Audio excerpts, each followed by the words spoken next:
Fala pessoal, bem-vindos a mais uma aula. Antes de começar a nossa aula, se inscreva aí no canal, deixe seu like, compartilhe com seu colega para que mais pessoas venham ter acesso a esse conteúdo. Hoje a gente vai começar falando sobre a terceira lei de Newton, que também é conhecida como sendo a lei da ação e da reação, tá? Vocês vão ver que não tem nada de muito misterioso nessa lei. Entendê-la vai ser muito fácil. Então preste atenção e me acompanhe aqui nesse exemplo que eu vou fazer para ilustrar a terceira lei de Newton. Então imaginem que eu tenho um sujeito aqui, tá bom? E ele está empurrando uma placa que está acoplada a uma mola presa numa parede, tá bom? E, a princípio, esse sistema está em equilíbrio. Eu tenho aqui uma mola ideal, tá? Quando eu falo que eu tenho uma mola ideal, isso significa que ela não tem massa, tá bom? E eu vou analisar quais as forças que atuam sobre essa mola. E essa análise é bem simplesinha, né? Por que que ela é simples? Já que ela não tem massa, ela não tem peso, né?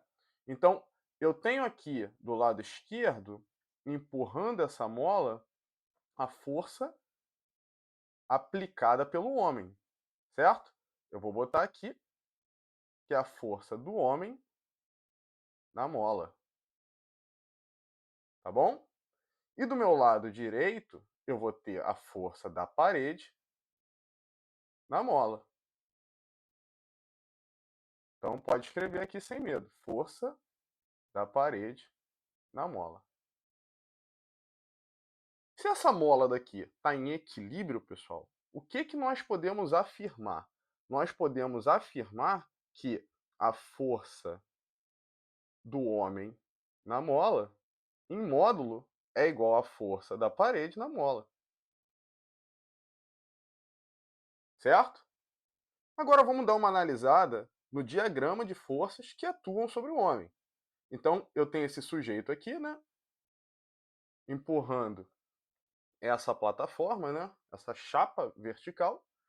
E para ele estar em equilíbrio também, quais são as forças que atuam sobre ele? Vamos lá. Eu tenho o peso dele para baixo,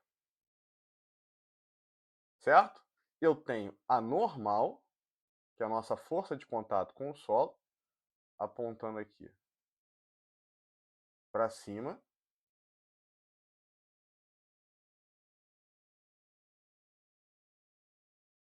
Eu tenho a força elástica que atua sobre a mão do homem, né?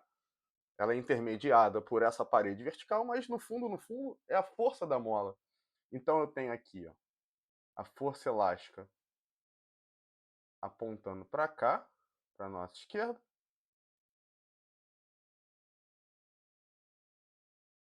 E eu tenho a força de atrito que impede que esse cara deslize, apontando para a direita.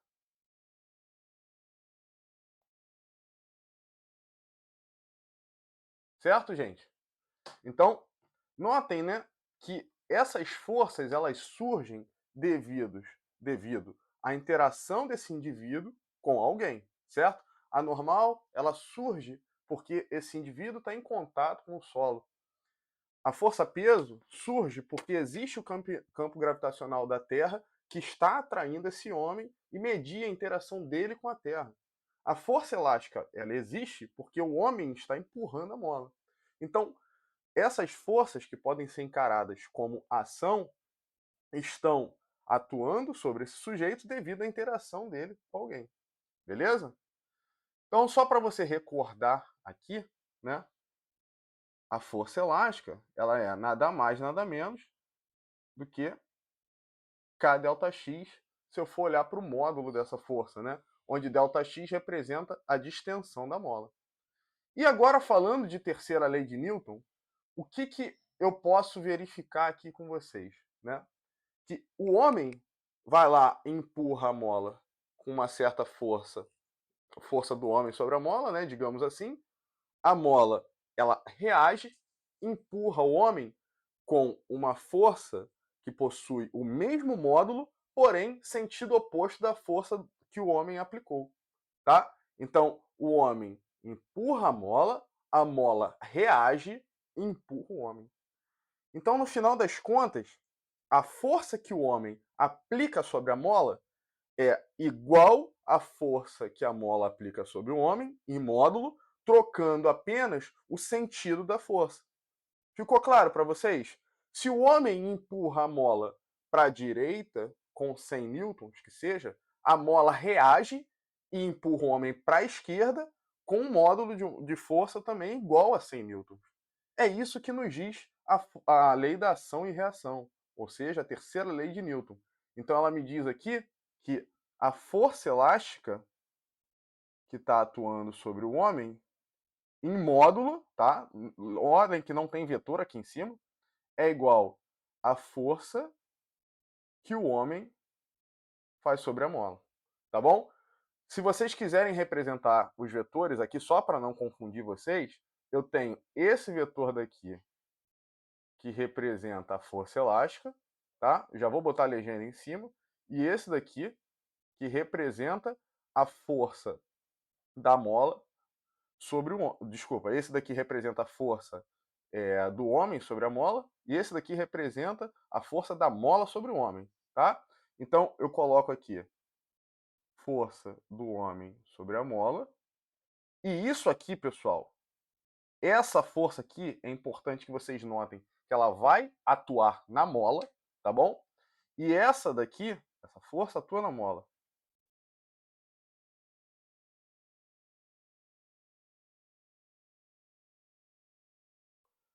E aqui eu tenho a força elástica, que é a força que atua sobre o homem.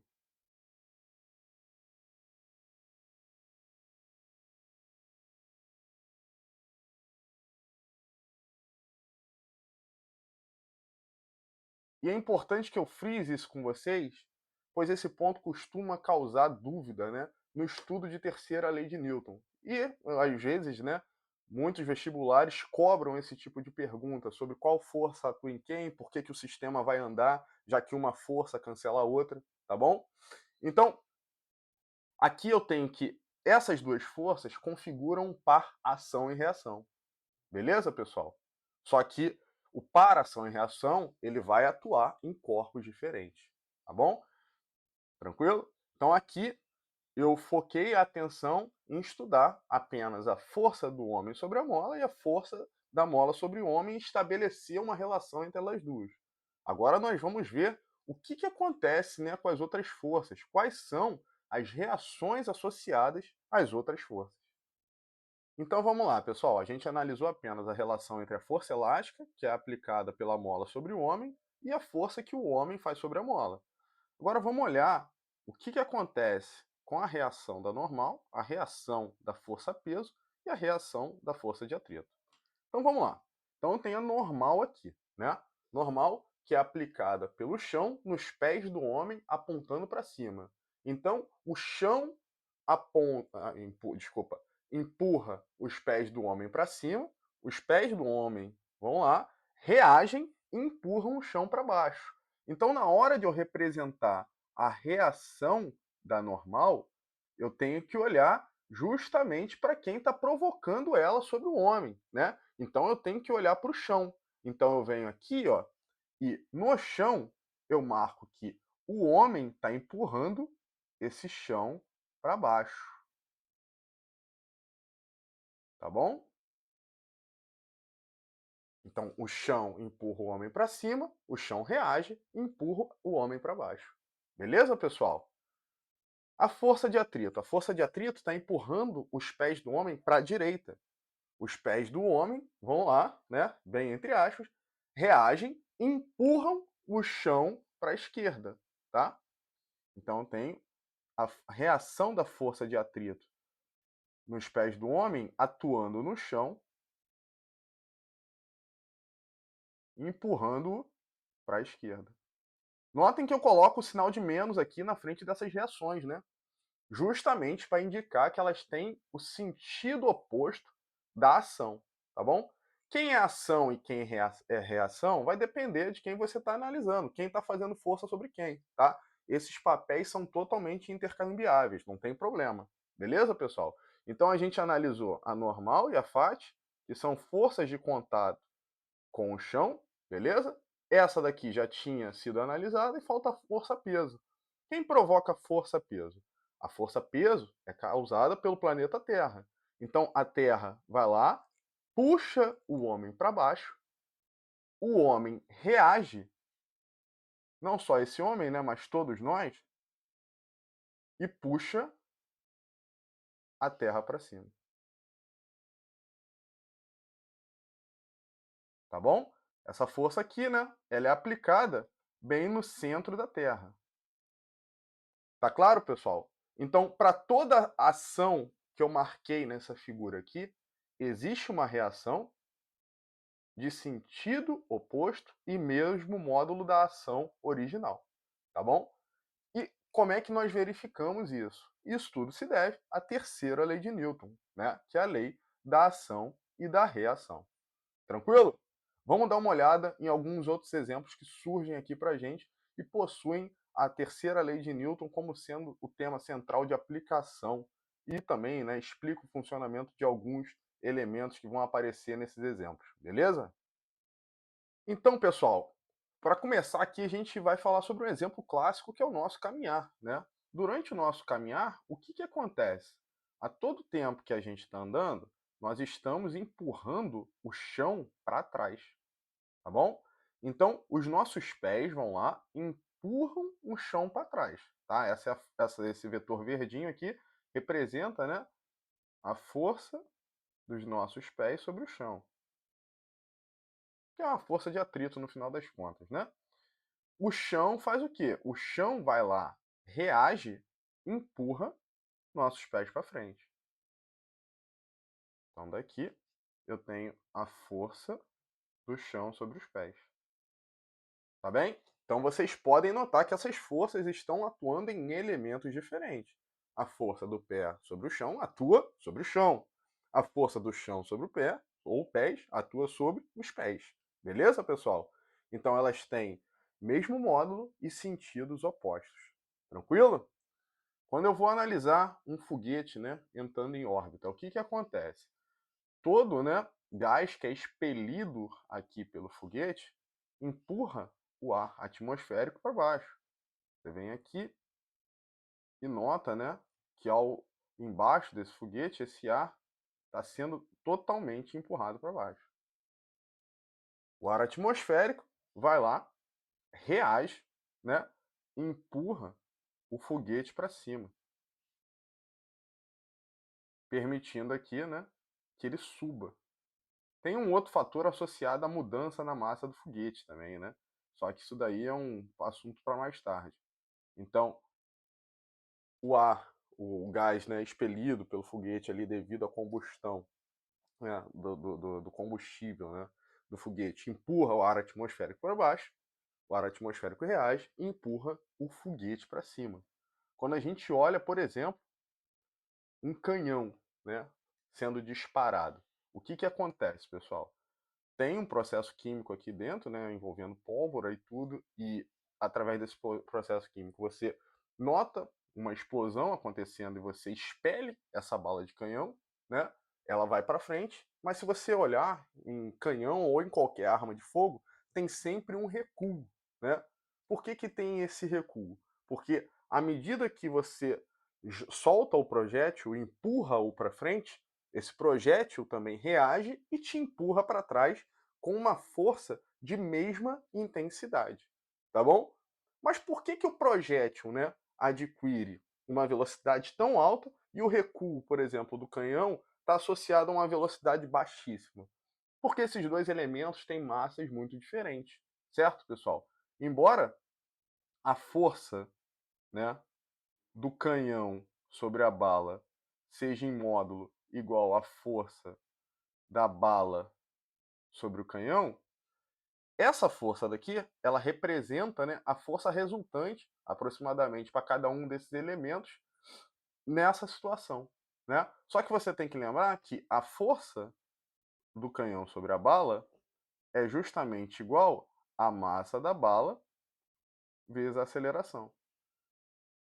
Isso também é verdade quando eu falo para o canhão. É a massa do canhão vezes a aceleração. Deixa eu botar o índice aqui, né? que essas acelerações são diferentes. Então vocês notem, né, que se a massa do elemento for pequenininha, ele vai ter uma aceleração altíssima, que é o que acontece com a bala. Mas se a massa do elemento for muito grande, a aceleração dele vai ser menor, que é o que acontece com o canhão. Tá bom, pessoal? Beleza? Pessoal, antes de a gente começar a fazer exercício, eu tenho que frisar mais uma vez que ação e reação atuam em corpos diferentes. Vamos utilizar o exemplo do canhão aqui, tá? Então eu tenho o canhão, tá, disparando essa bala. Então, quais as forças que atuam no canhão, né? Você tem normal, você tem a força-peso, estou desconsiderando força de atrito aqui para simplificar a nossa vida, e temos a força que a bala faz sobre o canhão. Quais são as forças que atuam na bala, enquanto ela está sendo ali, né, projetada pelo canhão, disparada pelo canhão? Você tem o peso, a normal, e a força do canhão sobre a bala, tá, pessoal? Então notem que aqui eu tenho uma ação e aqui eu tenho uma reação, atuando em corpos diferentes, tá? Então se a gente volta aqui para essas equações, o que acontece? Na hora de eu contabilizar, né, a força resultante sobre a bala, o que eu preciso levar em consideração? Só a força que o canhão faz sobre ela. Então, opa, aqui ficou AC, é AB, tá? Vamos trocar aqui. Eu estou me referindo à bala.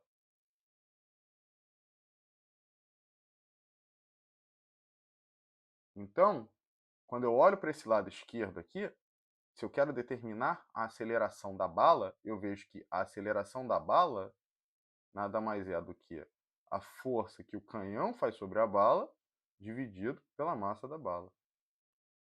Quando eu olho para o lado direito, se eu quero determinar a aceleração do canhão em módulo, né, eu vejo que a aceleração do canhão é a força que a bala faz sobre o canhão dividido pela massa do canhão, tá?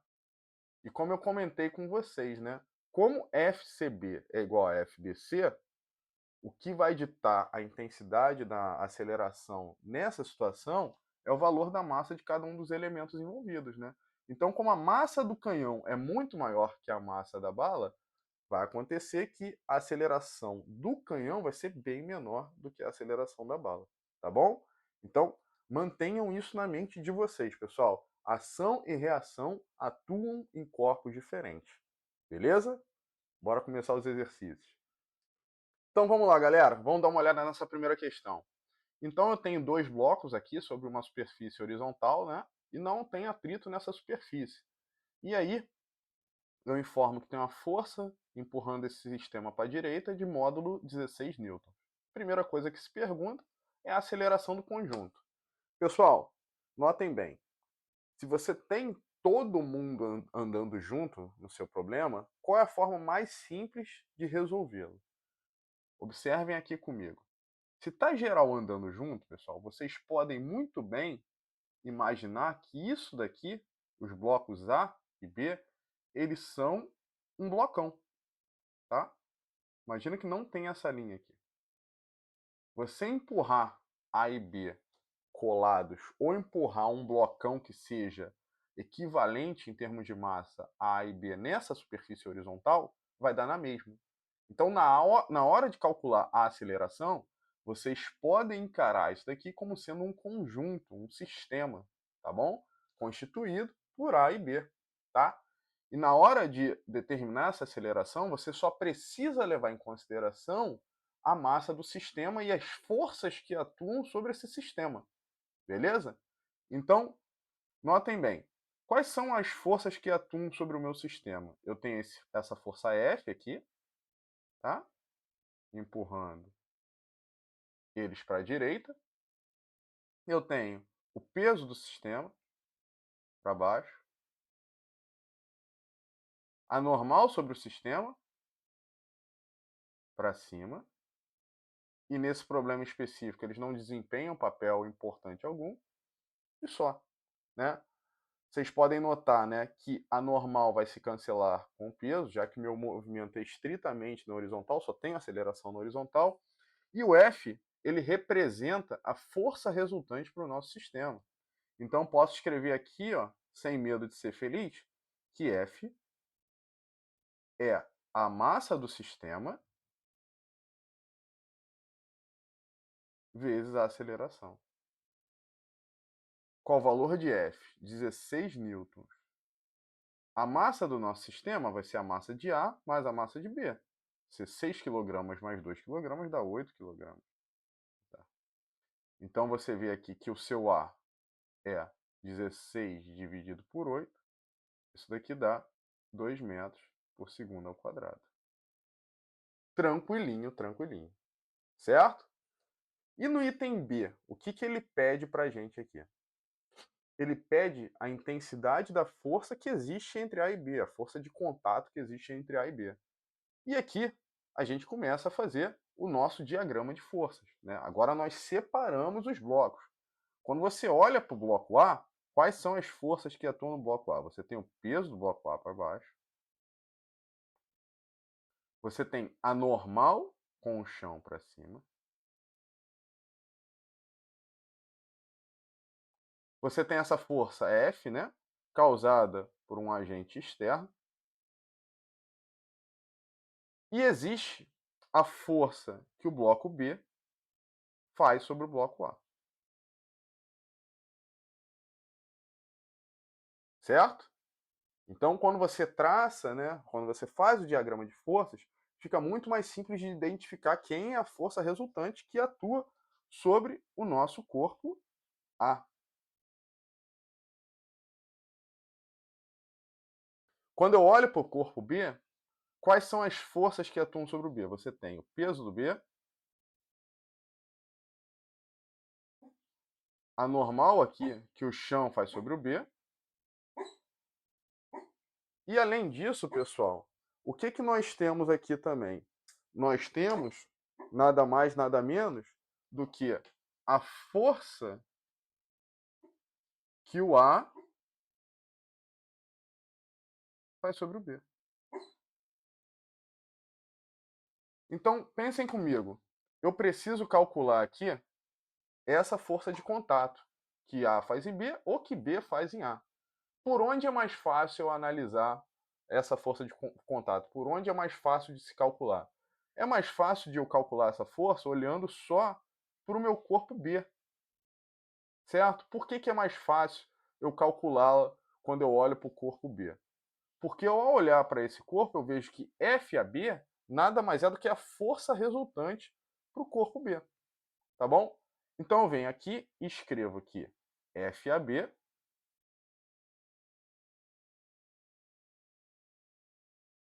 módulo, tá? É igual a massa de B vezes a aceleração do B. Que é a aceleração do A também, né? Já que eles andam juntos. Então vou botar só A aqui, tá bom? Então eu venho aqui, escrevo que FAB igual a massa do B, que vale 2 kg, vezes a aceleração, que vale 2. Isso daqui vai dar para a gente 4 newtons. Ah, Maico, mas eu quero calcular usando A. Posso? Pode, pô, sem problema algum. Se você quiser calcular utilizando o bloco A, você vai apenas encontrar esse resultado que nós encontramos aqui, só que fazendo mais conta. Você vai escrever que F menos FBA, que em módulo, né, é igual a FAB, é igual a massa do A vezes a aceleração. Só isso. Se você fizer essa continha, você vai encontrar que FBA vale também 4 newtons. Beleza, pessoal? Bem de boa essa, né? Bora para a próxima. Vamos lá, galera. Essa segunda questão aqui é uma máquina de Atwood, né? É um sisteminha físico bem conhecido. E o que ela me mostra aqui? Eu tenho dois objetos de massas diferentes, né? E ele pede três coisas aqui pra gente. Ele pede o módulo da aceleração do sistema, né? A intensidade da atração, ou seja, o módulo da atração, e qual é a força que aparece aqui nesse suporte, né? Devido a ela estar em contato com esses fios aqui através da polia. Beleza. Que surge a força que surge no suporte devido a ele estar em contato com a polia, tá? Então vamos lá, pessoal. Primeira coisa que a gente faz em questão de dinâmica, por favor, repita esse mantra para você durante a fase que você estiver fazendo só exercício de dinâmica. Marque as forças sobre os elementos do seu sistema, tá? Marque as forças sobre os blocos, sobre os corpos. Marcar as forças, você precisa marcar as forças. Então, no bloco B aqui, quais forças que eu tenho atuando sobre ele? Eu tenho o peso do bloco B para baixo, tá? Por favor, sempre. No lugar de PB, eu vou botar MB vezes G, tá? Só porque isso vai entrar na nossa conta depois. E eu tenho uma tração para cima. Chamo de Tzinho.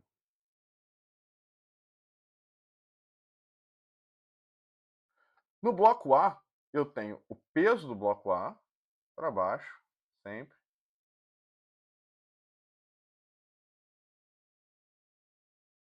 E a tração para cima também.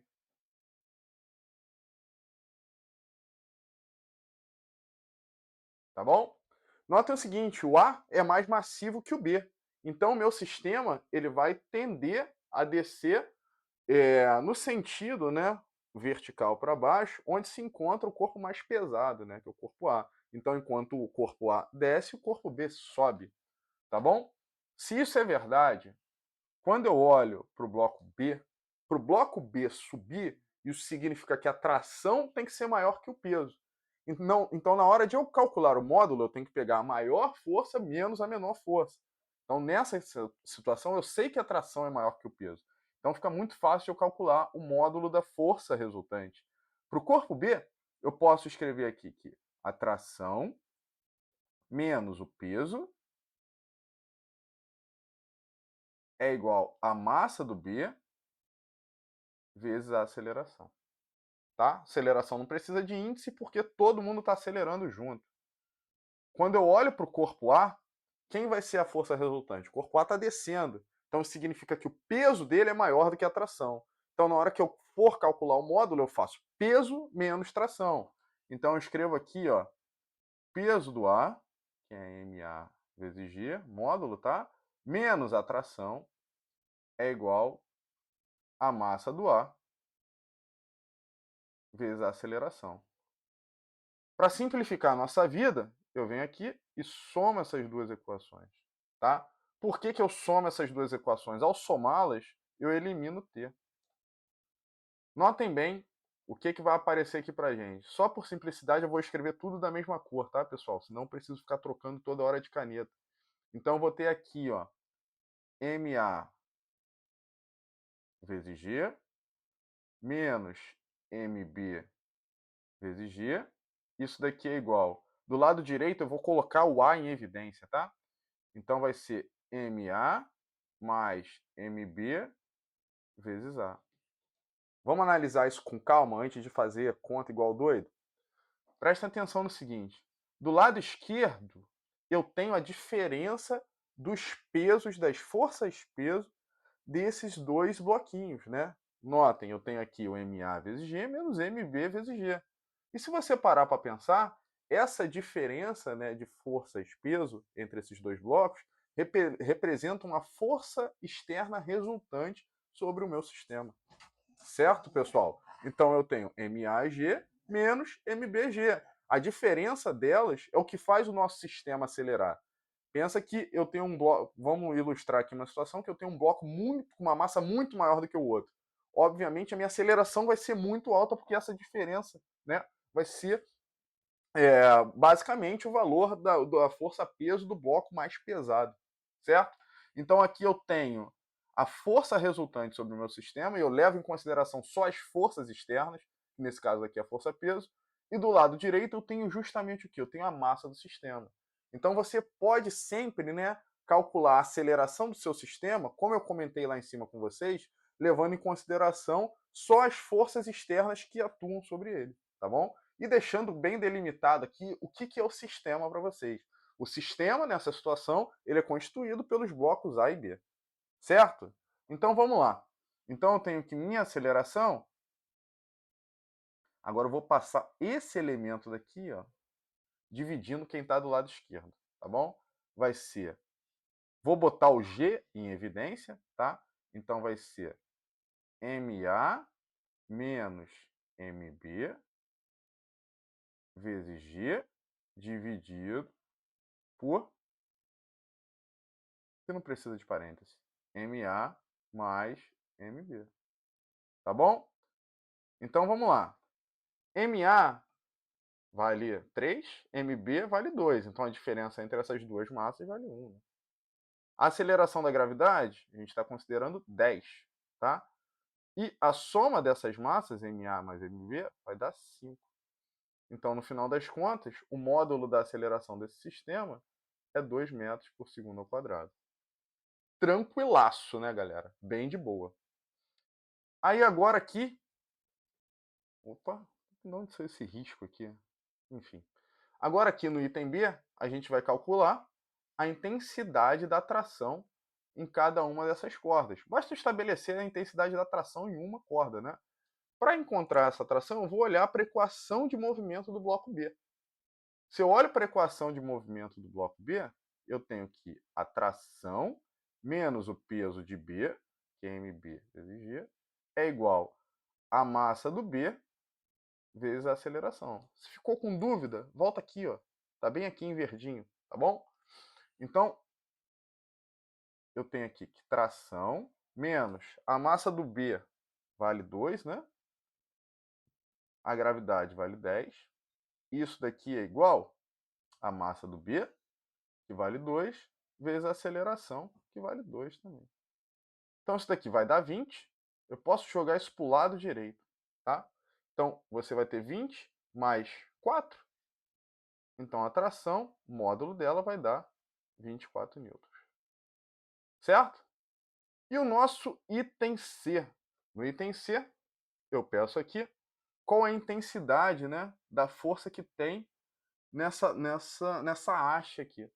Quando a gente para analisar a haste, pessoal, quais são as forças que atuam sobre a haste? Deixa eu desenhá-la aqui.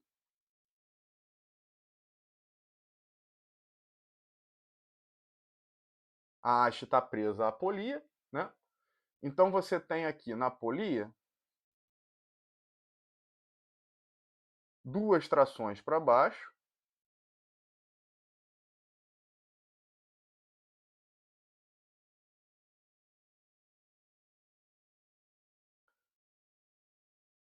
e a força da haste para cima.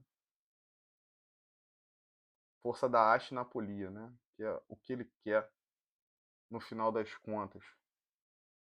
Deixa eu só conferir. É isso, né? É isso mesmo. Uma haste de sustentação. Então notem que se a nossa polia está em equilíbrio, você pode afirmar que a força da haste sobre ela é igual a essa força associada a essas duas trações que estão puxando a polia para baixo. Então, se a força, né, da tração em módulo em uma das cordas vale 24 newtons, se eu somo um lado com o outro, vai dar 48 newtons. Então, o módulo da força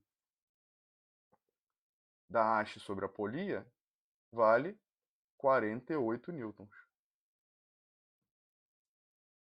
Tá bom? Simples isso, né? Se polia em equilíbrio, você tem 24 newtons de um lado, 24 do outro. Para ela continuar em equilíbrio, você tem que ter 24 mais 24 para cima também, que dá 48 newtons. Show de bola? Pessoal, essa questão daqui é do Enem do ano de 2024, eu achei ela bem interessante. Você tem aqui, né, o Calvin no balanço e em um dado momento o Calvin pula ou escorrega desse balanço e vai de encontro ao chão, né? E ele pergunta qual é a força resultante feita sobre o chão no momento em que o Calvin aterriza. Então notem o seguinte, pessoal, o Calvin chega no chão com uma velocidade que tem essa orientação aqui.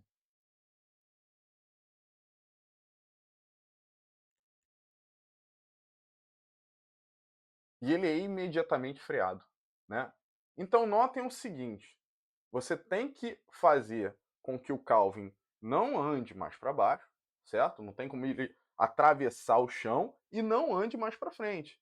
Então você precisa, né, ter uma força que atue sobre o Calvin de maneira que essa força, assim que ele chega no chão, tem uma componente que cancele a componente horizontal da velocidade do Calvin, certo?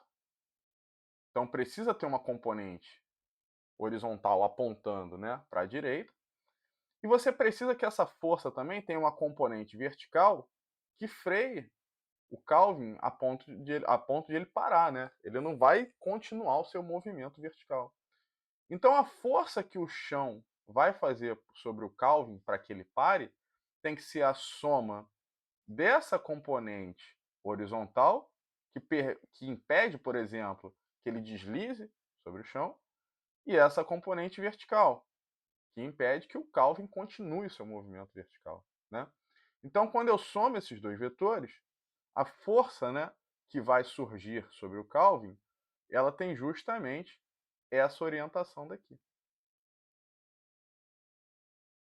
Que no final das contas, né, esse vetor F, ele é representado pela soma da força de atrito, que é o que faz o Calvin parar, mais a força normal, que é o que faz com que ele cesse o movimento na vertical. Beleza? Então a gente vem aqui e dentre as opções, né, que estão propostas, a letra A ilustra para a gente a correta. Bem bacana essa questão, né? Bem simples e envolve um conceito bem interessante aqui. Tá bom? Bora partir para a próxima. Vamos lá, pessoal. Essa daqui é a nossa penúltima questão, né? E o que acontece nessa questão? Eu tenho aqui um sistema sendo puxado por uma força F horizontal, tá? E esse sistema se encontra sobre uma superfície lisa, não tem atrito, beleza? E ele pede aqui qual a intensidade, né, dessa força F e qual é a aceleração do conjunto. Vamos ver o que ele dá de informação. Ele fornece a massa dos bloquinhos, tá bem? A constante elástica da mola, que interliga os blocos, e a deformação da mola. Vai ser bem importante para a gente, tá? Então, o que nós começamos, né, fazendo essa questão? Qual é a nossa receita de bolo aqui? A gente precisa marcar as forças que atuam sobre os blocos. Então, eu venho aqui no nosso bloquinho verde. Quais as forças que atuam sobre ele? Eu tenho a normal para cima, aqui, pan. Eu tenho a força peso para baixo. E eu tenho a força elástica puxando esse cara para a direita. Certo? Vocês notem, né, que analisar esse cara ficou muito simples. Porque eu sei que meu movimento é na horizontal, beleza? Não tem nada na vertical, então o peso em módulo, né, vai ser igual ao normal, eles vão se cancelar. E eu posso começar a fazer a questão já daqui, eu nem preciso olhar para o bloco 2, tá bom? Eu só vou completar as forças no bloco 2 para deixar o gabarito de vocês bonitinho. Quando eu olho aqui para o bloco 2, né, quais são as forças que atuam sobre ele? Eu tenho o peso do bloco 2, eu tenho uma normal que o chão faz sobre o bloco 2, eu tenho a reação dessa normal N1, cá para baixo, certo? E eu tenho a reação dessa força elástica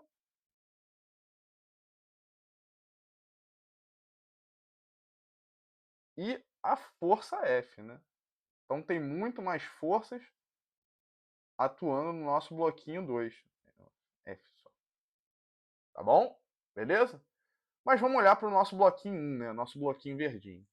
Quando eu olho para o meu bloquinho verdinho, o que eu posso afirmar aqui? Se a força elástica é a única que está puxando ele para frente, ela representa nada mais, nada menos do que a força resultante por esse bloco, correto? Então posso escrever aqui que força elástica é igual a massa do 1 vezes a aceleração.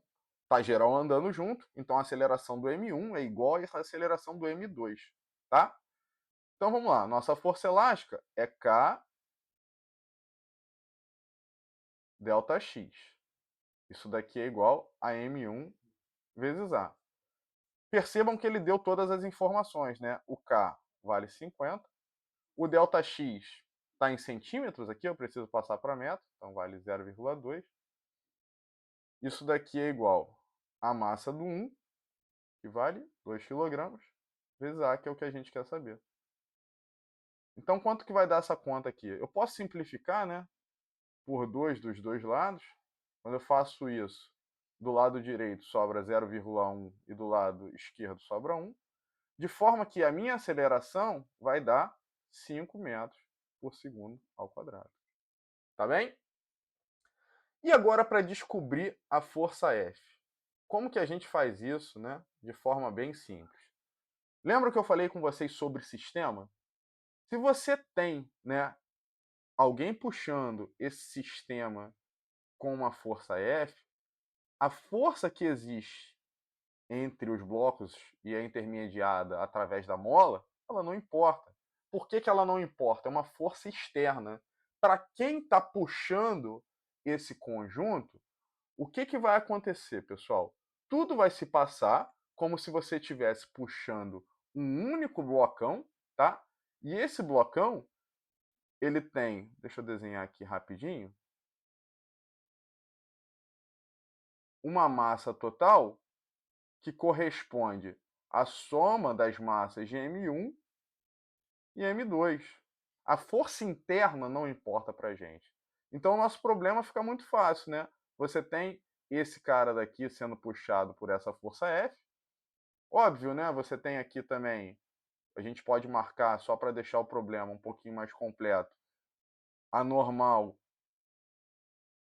do chão, né? Que é a mesma, e o peso do sistema para baixo. Beleza?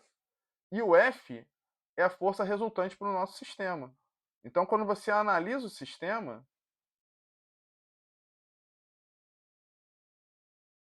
você pode escrever aqui que F é igual a M1 mais M2 vezes a aceleração. E a aceleração a gente já determinou, né? Então agora é só correr para o abraço. M1 mais M2 vai dar 6. A aceleração vale 5. Saiu feio 5.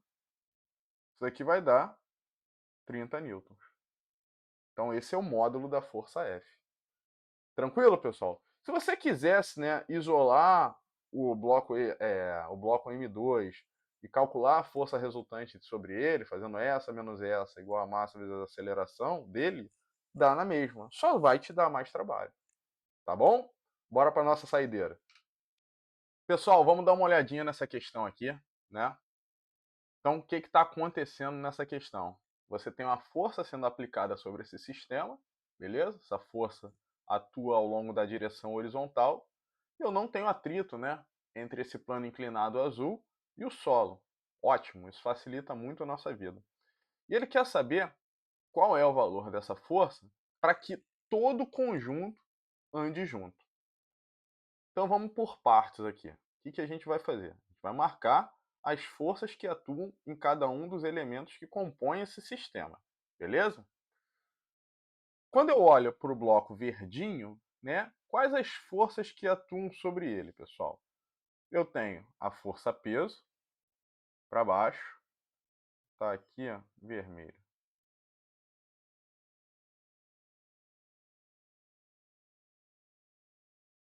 Melhor, vou botar aqui Mzinho G. Tá bem? E eu tenho a normal, ó. Tem essa normal aqui para cá, ó. Pam.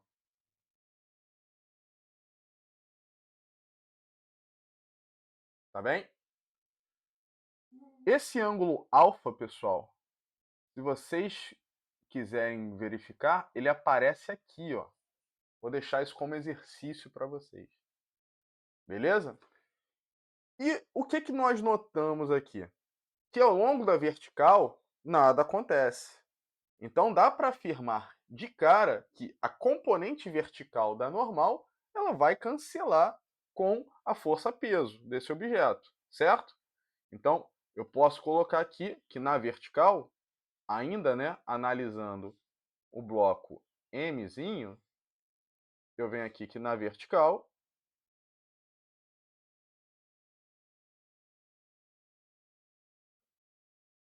a componente vertical da normal, se você relembrar lá da nossa aula de vetores, ela vai ser m vezes cosseno alfa. Se tiver na dúvida, faz um triângulozinho aqui, ó, rapidinho, ó, usando só o módulo desses vetores. Você tem aqui.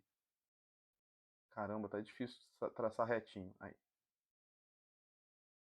Aqui é 90, aqui é n, aqui é alfa, aqui vai ser nosso nx e aqui vai ser nosso ny, tá? Te dei essa cola aí para você demonstrar isso. Então você sabe que na vertical, n cosseno de alfa é igual ao peso desse objeto, tá bom? E notem o seguinte, eu estou me movendo ao longo desse sentido aqui na horizontal, né? Então a componente horizontal dessa normal, ela vai representar nada mais, nada menos do que a força resultante para esse carinha. E quem é a componente horizontal da normal? Se você olhar para esse triângulozinho aqui, meio zoado que eu fiz novamente, você vai ver que essa componente, então na horizontal,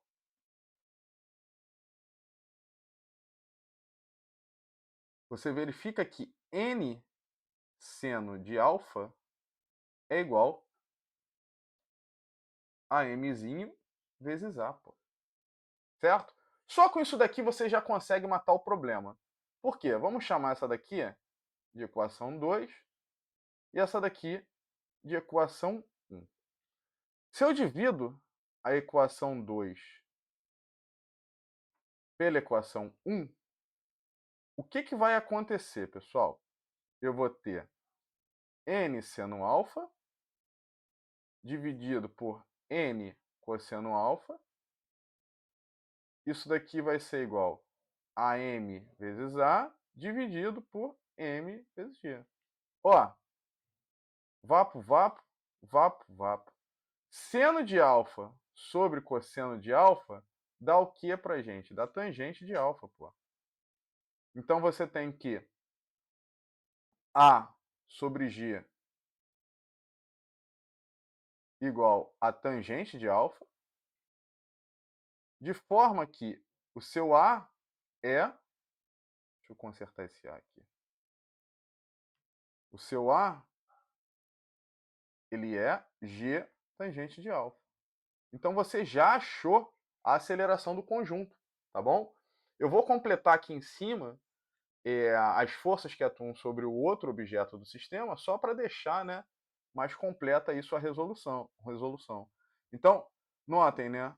Já volto para lá, mas vocês observem que se o plano azul empurra o plano verdinho com N nesse sentido, o plano verdinho reage e empurra o plano azul com menos N no sentido oposto, né?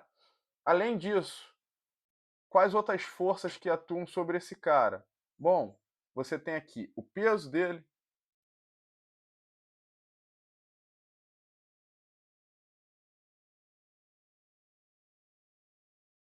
você tem a normal com o chão,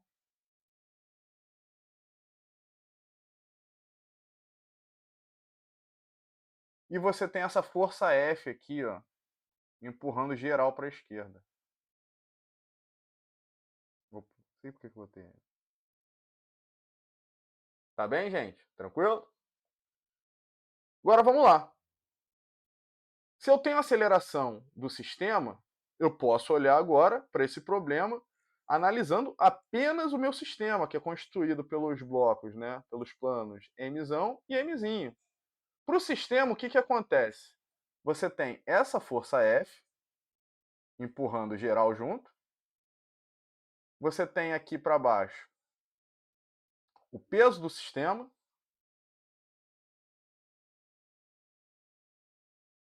E você tem a normal com o chão que atua sobre o sistema. Pô.